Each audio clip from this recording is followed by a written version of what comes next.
देखिए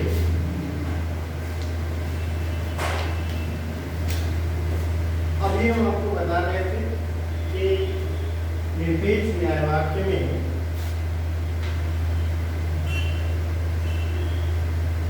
निरपेक्ष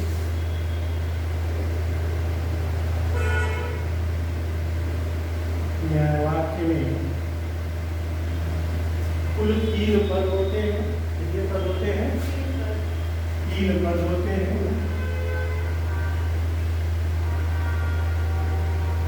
तीन पद कौन कौन से? मुख्य पद, दूसरा अमुख्य पद और तीसरा मध्य। मुख्य पद को दीर्घ पद भी कहा जाता है, अमुख्य पद को लघु पद कहा जाता है और इसे हेतु पद भी कहा जाता है। ठीक है। मेजर टर्म, माइनर टर्म और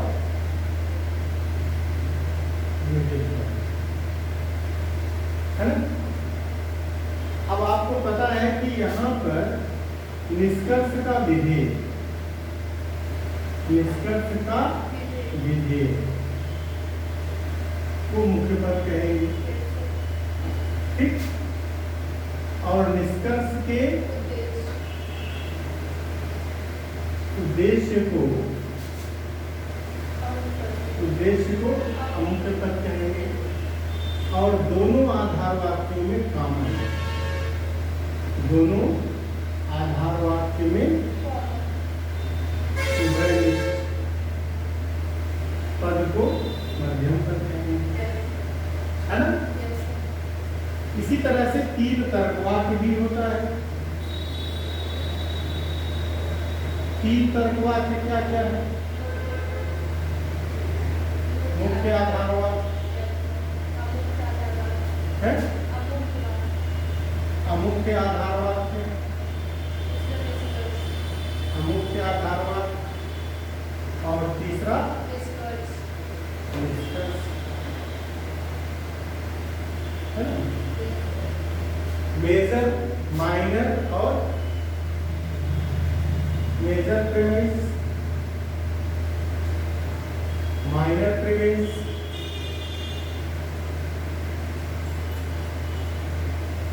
माइनर प्रीमाइस और कंक्लूजन। ये है, इतना हमने बता दिया।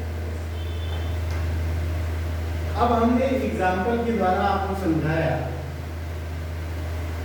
कि जैसे हमने कहा कि मान लिया जाए, जैसे दिया गया है सभी छात्र मेधावी हैं। ठीक है। फिर दिया गया है सभी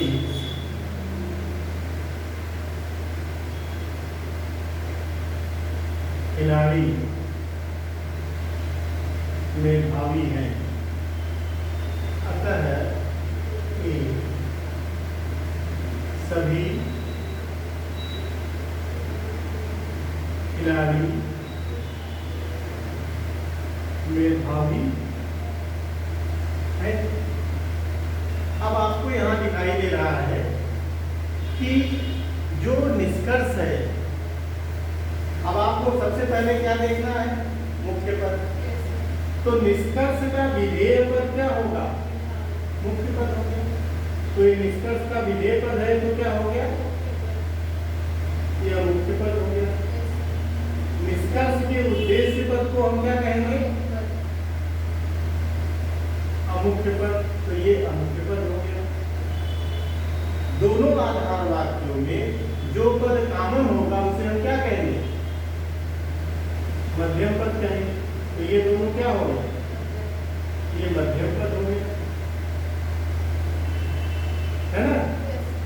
मध्यम पद हो गया।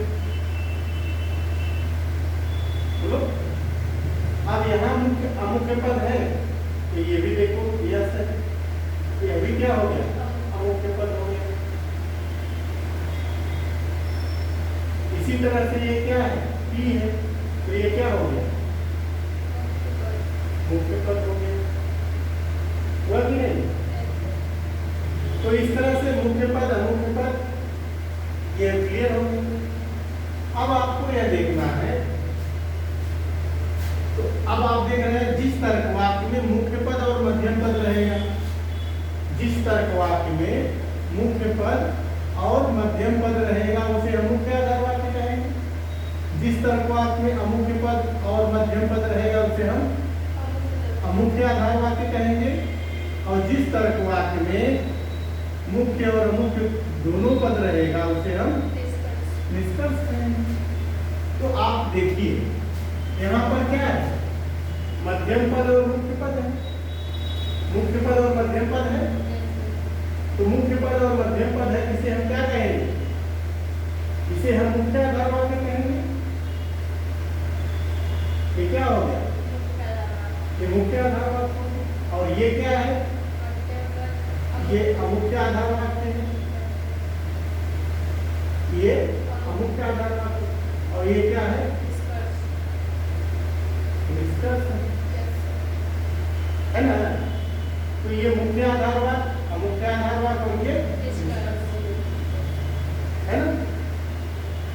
अब बात आती है कि जो मानक आकार है वो क्या है, मानक आकार, मानक आकार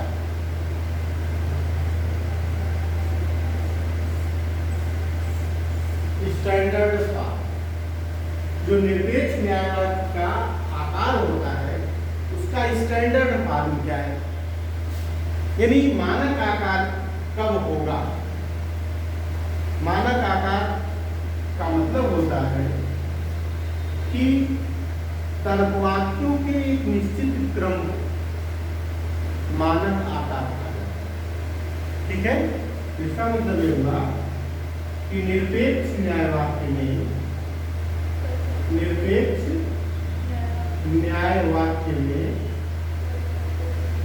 निरपेक्ष न्यायवाक्य में तर्कवाक्यों के एक निश्चित क्रम को, तर्कवाक्यों के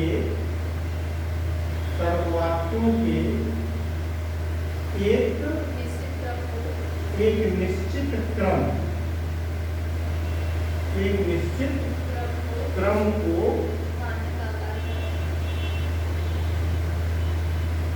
मानक आकार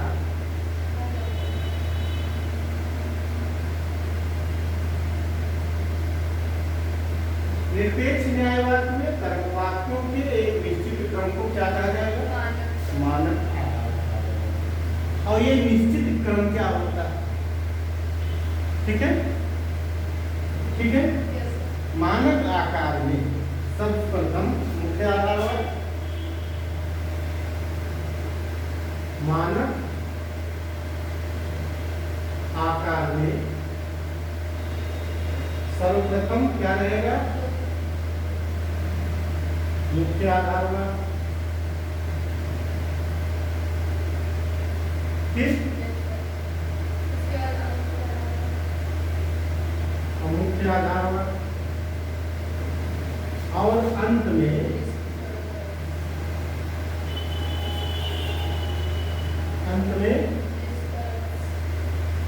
निष्कर्ष होता है। ठीक है, जैसे जैसे सबसे नंबर 1 पर क्या रहेगा,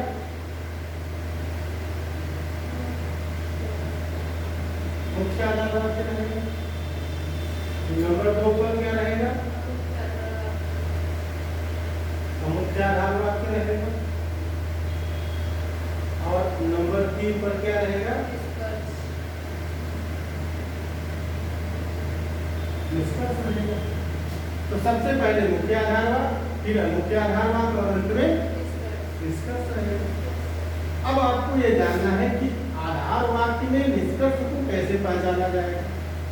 मानक आकार का निर्माण करने के लिए, मानक आकार का निर्माण करने के लिए सर्वप्रथम निष्कर्ष को पहचाना जाता है। मानक आकार का निर्माण करने के लिए सर्वप्रथम निष्कर्ष को पहचाना जाता है और निष्कर्ष के आधार पर मुख्य आधारवाद और अमुख्य आधारवाद का निर्धारण किया जाता है। यानी मानक आकार का निर्माण करते समय, मानक आकार का निर्माण करते समय सर्वप्रथम निष्कर्ष पहचाना जाता है। ठीक है? मानक आकार, मानक आकार का निर्धारण करते समय, ठीक है, करते समय सर्वप्रथम निष्कर्ष को पहचान कर, निष्कर्ष को पहचान कर उसे सबसे नीचे निष्कर्ष के स्थान पर, निष्कर्ष के स्थान पर लिखा जाता है। ठीक है? निष्कर्ष से संबंधित शब्दावलियां,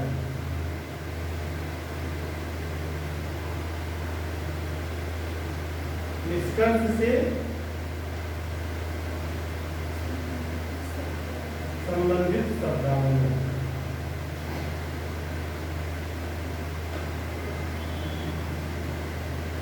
जैसे अतः। अब अतः जिस स्तर को आप के साथ रहेगा वो निष्कर्ष होगा। अतः,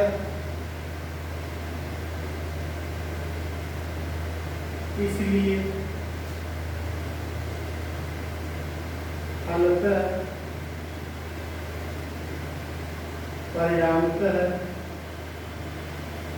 निष्कर्षतः,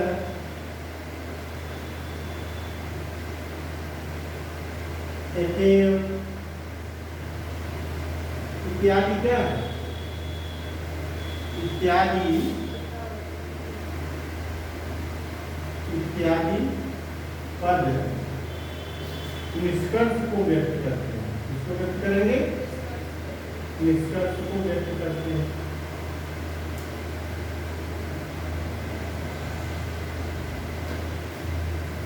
बोलिए। अब इसी प्रकार आधार वाक्य को भी, ठीक है, इसी प्रकार आधार वाक्य से संबंधित शब्दावलियां होती हैं।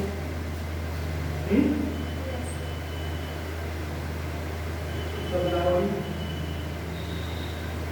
और क्या है? और, तथा, एवं, किंतु, परंतु, चूंकि, क्योंकि, अतः चूंकि, ये सब क्या है? इत्यादि आधार वाक्य से संबंधित शब्दावलियां। क्लियर हो गया? इसका मतलब कि अतः है, इसका मतलब है अतः है, इसलिए, फलतः है, परिणामतः है, निष्कर्षतः, अतएव। ये ऐसे पद हैं, ऐसे शब्द हैं जिस तर्क वाक्य में रहते हैं उसे हम निष्कर्ष मानते हैं। जैसे अभी इसके पहले उदाहरण में दिया गया था, यहाँ अतः दिया गया है ना, तो ये क्या हो गया? निष्कर्ष हो गया, है ना? तो इससे हम निष्कर्ष को पहचान लेंगे। बोलिए। फोटो खींच लो इसको, जल्दी से आगे बढ़ा।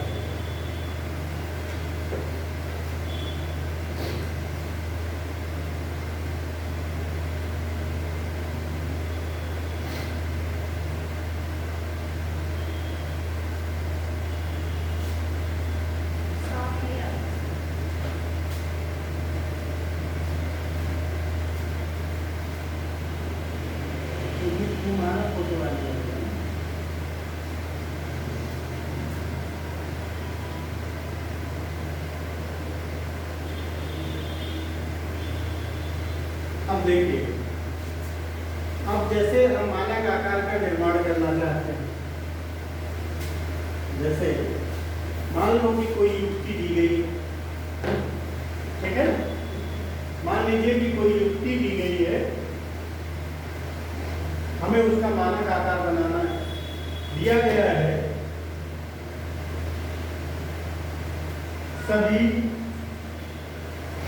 सभी देवदार के वृक्ष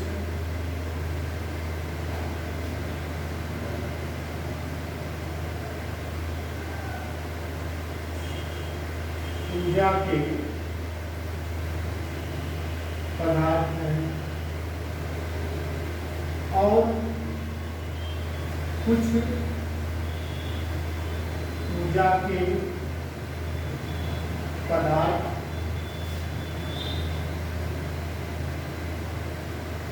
सदाबहार, अतः कुछ सदाबहार देवदार के वृक्ष है। अब आप देखिए, ये युक्ति दी गई है, अब इसका हमें क्या बनाना है, मानक आकार बनाना है, इसे हमें निरपेक्ष न्यायवादी के रूप में बदलना है।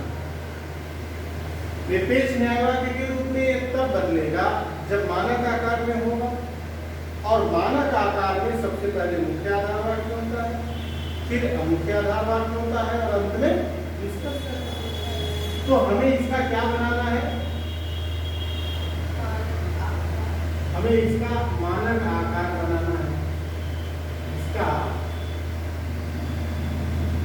स्टैंडर्ड फॉर्म बनाना है, क्योंकि जब तक मानक आकार नहीं बनेगा तब तक ये निरपेक्ष न्यायवाक्य नहीं होगा, और तब तक इसकी वैधता अवैधता का हम मूल्यांकन नहीं कर सकते। तो सबसे पहले हमें इसको मानक आकार में बदलना है। मानक आकार में बदलने के लिए मानक आकार का एक क्रम होता है, मानक आकार का एक क्रम होता है, बोलिए मानक आकार का क्रम क्या है, सबसे पहले मुख्य आधार वाक्य, फिर अमुख्य आधार वाक्य, और अंत में निष्कर्ष होना चाहिए। तो सबसे पहले मुख्य आधार वाक्य होना चाहिए, फिर अमुख्य आधार वाक्य होना चाहिए, और निष्कर्ष होना चाहिए। हमने आपको बताया कि मानक आकार का निर्धारण करते समय सर्वप्रथम इसको पहचानेंगे, निष्कर्ष को पहचानना, उसे सबसे नीचे निष्कर्ष के स्थान पर लिखा जाएगा। तो निष्कर्ष का स्थान कहाँ है, सबसे नीचे है ना, और निष्कर्ष से संबंधित शब्दावलियां कौन कौन सी, अतः, इसलिए, फलतः, परिणामतः। तो आपको क्या खोजना है, यहाँ अतः लिखा, अतः लिखा है, इसका मतलब अतः क्या है, निष्कर्ष। तो इस तर्कवाक्य को सबसे नीचे लिखेंगे, इस तर्कवाक्य को कहाँ लिखेंगे,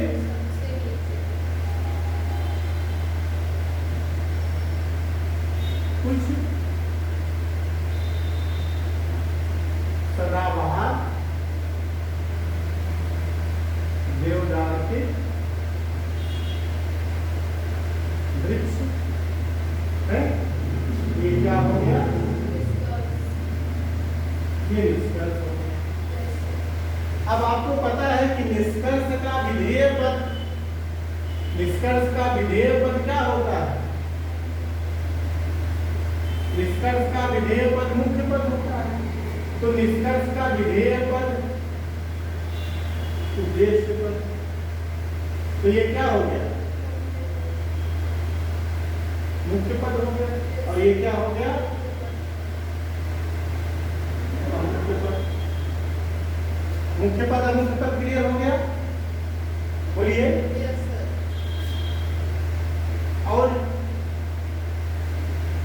अब जिस तर्कवाक्य में अब हमको क्या लिखना है, अब मुख्य आधार वाक्य और अमुख्य आधार वाक्य का निष्कर्ष करना है। तो आपको पता है कि इसी प्रकार आधार वाक्य से संबंधित शब्दावलियां और, तथा, एवं, किंतु, परंतु, चूंकि, क्योंकि, अतः, चूंकि, ये सब क्या है, आधार वाक्य तो इसका मतलब इन पदों से जुड़ने वाला जो तर्कवाक्य होगा वो आधार वाक्य होगा। वैसे भी आप देख रहे हैं कि यहाँ आप निष्कर्ष नहीं करते, जब निष्कर्ष का पता चल गया तो ये दोनों आधार वाक्य ही हैं। लेकिन इसमें यह स्पष्ट नहीं है कि कौन सा मुख्य आधार वाक्य है और कौन सा अमुख्य आधार वाक्य है। तो मुख्य और अमुख्य को पहचानने के लिए हम क्या करेंगे, निष्कर्ष के विधेय पद को मुख्य आधार वाक्य के स्थान पर लिखेंगे और निष्कर्ष के उद्देश्य पद को अमुख्य आधार वाक्य के स्थान पर लिखेंगे। इसका मतलब देवदार वाला जहाँ रहेगा उसको ऊपर लिखेंगे और सदाबहार वाले को नीचे लिखेंगे। बोलो, तो इसका मतलब देवदार वृक्ष कहाँ है, इसमें है। तो इसको हमें ऊपर लिखना है, तो क्या लिखेंगे, सभी देवदार के वृक्ष पूजा के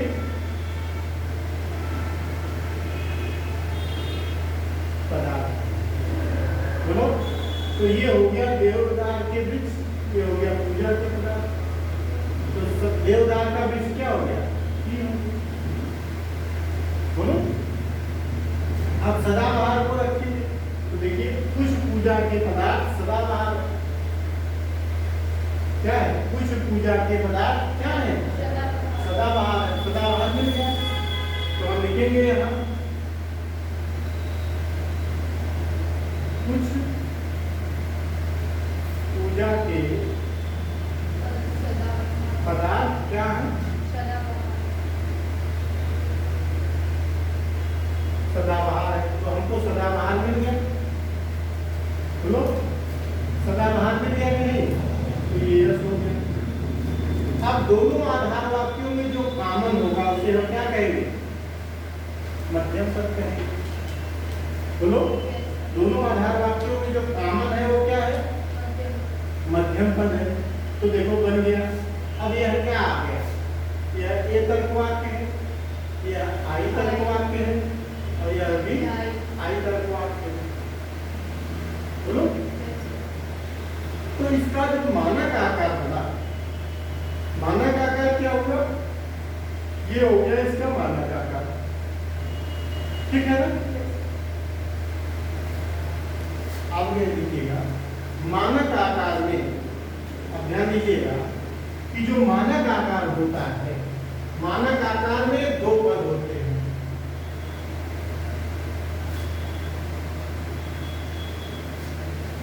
मानक आकार में अवस्था और आकृति अंतर्निहित होती है।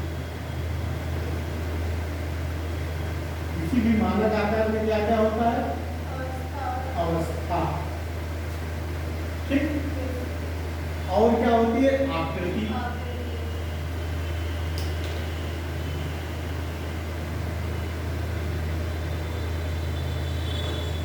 मानक आकार में अवस्था और आकृति अंतर्निहित होती है, यानी अवस्था भी होगी और आकृति भी होगी। तो अवस्था किसे कहेंगे और आकृति किसे कहेंगे, इसको जानिए।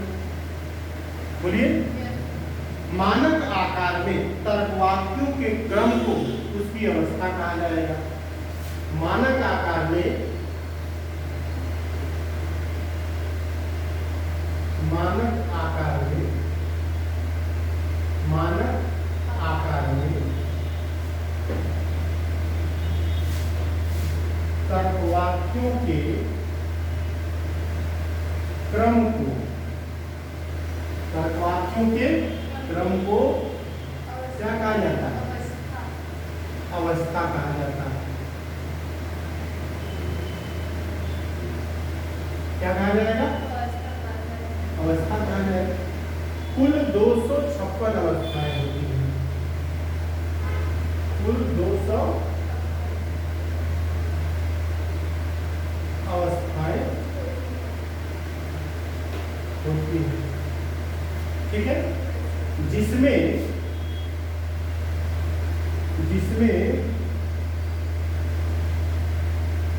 अरस्तु के अनुसार 19 वैध है, अरस्तु के अनुसार 19 वैध है, ठीक है।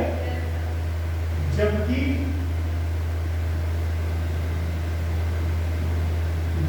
के अनुसार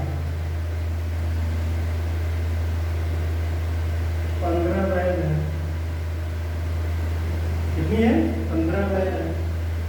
बूलियन के अनुसार, वस्तु के अनुसार 19 वैध है और बूलियन के अनुसार 15 अवस्थाएं वैध है।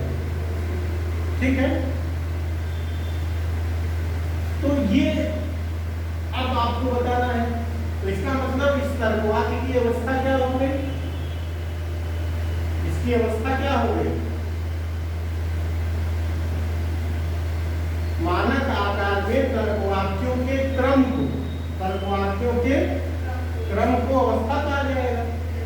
तो तर्कवाक्य का क्रम क्या है? सबसे पहले मुख्य आधार हुआ, फिर मुख्य आधार हुआ तो निष्कर्ष। तो तर्कवाक्य का क्रम क्या हुआ? ए आई आई, यही ना क्रम हुआ। तो इसकी अवस्था क्या हो गई? ए आई आई, इसकी क्या हो गई? अवस्था हो गई। बोलो। अब बात आती है कि आकृति। तो यहाँ पर ए आई आई अवस्था हो गई। अब क्या है? आकृति। आकृति क्या है इसको भी समझिए। आकृति का निर्धारण कैसे होगा?